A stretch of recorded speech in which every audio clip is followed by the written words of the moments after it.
Que conseillons-nous à une personne qui a 50 ans et qui n'a pas encore pensé à une retraite complémentaire?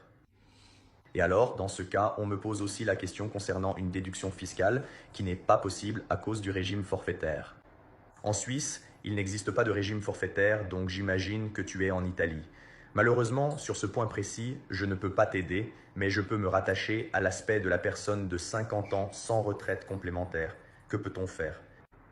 Alors, les deux moyens sur lesquels on peut agir sont le troisième pilier et le deuxième pilier. Le troisième pilier, selon que tu sois salarié ou indépendant, offrira des marges de déduction différentes.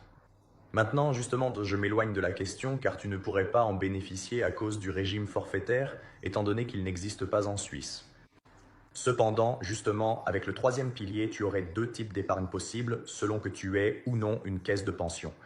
Si tu n'as pas de caisse de pension et que tu es indépendant, à ce moment-là, tu peux déduire jusqu'à 36 288 francs par an, mais au maximum 20% de ce qui a été facturé durant l'année en cours. Si en revanche tu es salarié avec une caisse de pension, le maximum que tu peux verser est de 7 258 francs, à moins que tu ne décides d'utiliser une solution 3B qui n'est pas déductible mais qui ne t'impose aucune limite de versement. La deuxième méthode dont tu disposes, qui n'exclut pas la première, au contraire, elles peuvent être appliquées ensemble, ce sont les rachats dans la caisse de pension. Donc tu décides volontairement d'effectuer des versements supplémentaires à la fin de l'année dans ta caisse de pension afin d'augmenter les prestations, que ce soit en cas d'accident, d'invalidité, etc., mais aussi pour la retraite, qui je pense est le sujet principal qui nous a été demandé.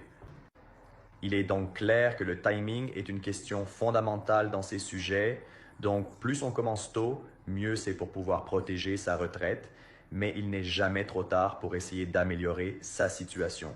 Ce sont donc les deux principaux moyens fondamentaux utilisés pour optimiser sa retraite.